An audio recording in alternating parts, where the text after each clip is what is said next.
Istri buta ini ditangkap. Orang jahat masuk ke rumahnya. Mereka menutup mulutnya. Dibawa ke dalam kamar. Saat suaminya yang buta pulang, tubuhnya ditutup selembar kain tipis. Tangannya diikat, mulutnya ditutup. Suaminya buka ikatan mulut. Pria melapor. Siapa yang tahu? Mimpi buruh mulai. Korban tidak bisa melihat, tidak bisa mengenal penjahat. Mereka harus melakukan pengecekan medis dalam 24 jam. Saat pergi ke rumah sakit, mereka dijegat. Pindah mobil, keduanya masuk ke gudang. Ia berdiri melawan, tapi didorong. Lalu, mereka dibuang di pinggir laut. Keduanya meraba mencari masing-masing. Sampai di rumah sakit, dokter bilang tubuh istrinya basah, tidak ada bukti. Datang ke kantor polisi. Sudah lewat dari 24 jam, sudah tidak berlaku. Suami tidak terima dan melawan. Mereka orang buta, tidak bisa melihat bukti. Sampai di rumah, sikap suami berubah. Istri masak, suami tidak makan. Istri minta suami istirahat, tapi tidak didengar. Istri merasa dirinya tidak baik, dan minta bercerai. Esok harinya saat suami bekerja, wajahnya penuh kesedihan. Saat pulang minta maaf kepada istrinya. Ternyata ia tidak marah ke istrinya, tapi ia tidak bisa jaga istrinya. Masuk kamar sambil minta maaf. Di dalam kamar hening. Saat cari, ia pegang kaki. Ia mulai panik, dan gelisah. Istrinya bunuh diri. Seorang politisi datang, dan adiknya Ami adalah pelaku kejahatan. Ingin menenangkannya, tapi malam pertama milik kamu, bukan milik Ami. Jadi, kesenangan. Jangan bicara ke media. Semakin banyak kamu bicara, nanti akan banyak penyesalan. Ternyata, Ami dan temannya datang lagi. Dan mengikat istrinya. Oleh karena itu dianggap bunuh diri. Suami minta bantuan ke polisi. Tapi polisi sudah disogok dan berkata, kalau istri Anda bunuh diri karena penghinaan, kenapa tidak dari awal aja dibunuh? Sampai di rumah, ia menemukan buku istrinya. Meraba tulisan di dalam. Tubuhnya gemetar penuh amarah. Ia tidak bisa melindungi istrinya. Marah kepada dunia yang tidak bermoral. Kali ini ia akan balas dendam. Untuk menghancurkan semua orang yang menghina istrinya. Ia adalah orang buta. Cukup dengar suara, sudah tahu siapa yang datang. Mendengar dan belajar meniru suara. Ia ingin menggunakan dua senjata ini, untuk membalas dendam istrinya. Ia merekam suara politisi. Pergi ke bar merekam suara Ami dan temannya. Dan mulai belajar suaranya. Lalu ia telepon polisi. Berbicara sesuai dengan suara politisi. Polisi tidak sadar.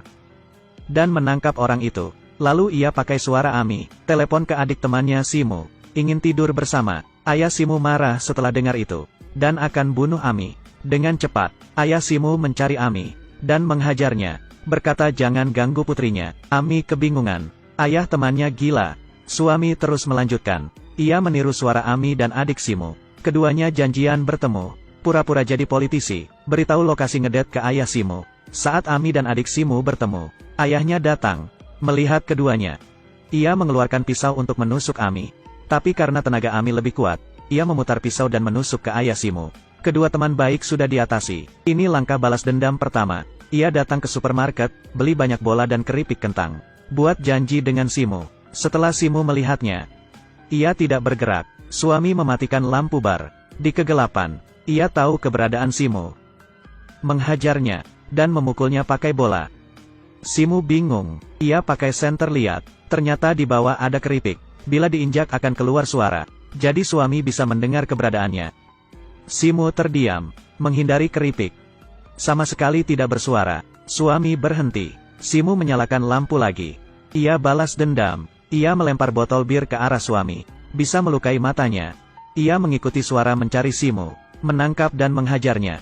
Lalu, Simu ditarik. Lehernya diikat. Dan ia didorong. Tubuhnya tergantung. Terakhir, suami lempar sarung tangan ke bawah. Saat polisi tiba, mereka menemukan sarung tangan. Di sana tertulis nama Ami.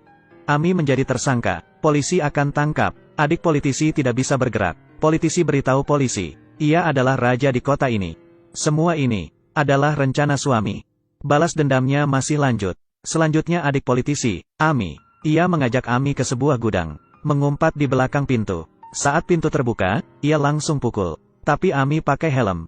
Setelah menghindar, ia melihat. Ternyata kematian Simu adalah ulah suami itu. Tapi ia dihajar. Dengan santai Ami melawan. Ami mencekek leher suami. Dan memukul. Suami tidak bisa dengar. Ia dipukul. Tapi suami belum pingsan. Ia mengambil tongkat dan bangun. Ami melepas sepatu, bersiap pukul suami. Tapi suami langsung balik badan.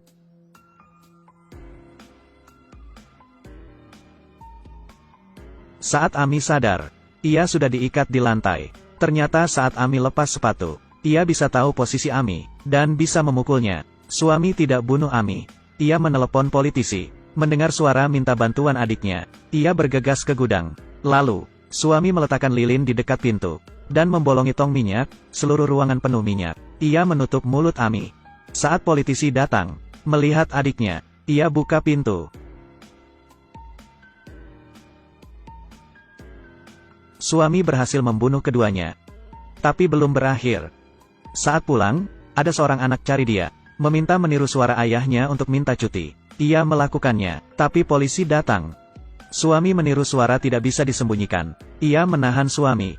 Tidak biarkan dia pergi. Lalu polisi mencari tahu 2 orang yang mati, dan menerima panggilan dari alamat yang sama. Ini datang dari telepon umum. Selama bos pemilik bisa mengkonfirmasi, suami bisa ditangkap. Malam itu, bos baru saja pulang kerja. Polisi menunggu. Sisi lain, suami lanjut bunuh orang. Ia minta temannya untuk tarik perhatian penjaga. Minta seseorang meniup asap untuk ganggu pemandangan. Ia naik sepeda anak kecil. Di dalam kawasan polisi, ia berhasil kabur. Ia menghubungi politisi. Berkata ia yang membunuh adiknya. Politisi akan balas dendam.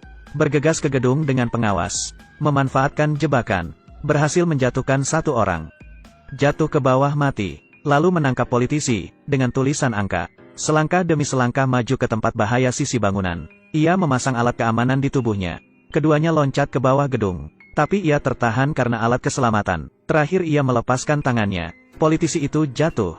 Semua orang yang menghina istrinya mati. Suami masih dalam bahaya. Sisi lain, polisi datang ke pemilik telepon. Untuk mengidentifikasi suami itu. Yang mengejutkannya adalah pemilik telepon umum buta. Ia tidak bisa tahu siapa yang pinjam telepon. Takdir.